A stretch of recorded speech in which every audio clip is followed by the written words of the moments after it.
काल माझ्याकडे ते बेळगावचे तो शुभम वगैरे आला होता. तिकडे सुद्धा कानडी आणि मराठी हा वाद चालतो. पण वैशिष्ट्य म्हणजे काय, तिकडे कन्नड भाषा म्हटल्यानंतर सगळे पक्षीय पातळ्या सोडून एकत्र होतात. मग ते काँग्रेसचं सरकार असो, भाजपचं असो, आणखीन कोणाचं असो, देवेगौडाचं असो, कोणाचंही असो, नाही कन्नड भाषा म्हणजे कन्नड भाषा. तिकडे मराठी बिराठी अत्याचार ते करणार म्हणजे भाषिक अत्याचार करणारच. म्हणजे आपल्याला असं वाटतं की यांचं सरकार बरं नाही, यांच्याविषयी त्यांचं बरं होतं, त्यांच्याविषयी त्यांचं बरं होतं.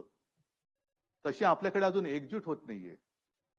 म्हणजे जो शिवसेना प्रमुखांनी आपल्याला पहिल्यांदा जो एक मंत्र दिला होता, जो मी 23 जानेवारीला सांगितलं होतं की 96 कोळी 92 कोळी, मराठा मराठेतर, ब्राह्मण ब्राह्मणेतर, 96 कोळी 92 कोळी, स्पृश्य अस्पृश्य, घाटी कोकणी हे सगळे भेदाभेद गाडून मराठी माणसाची भक्कम एकजूट बांधा.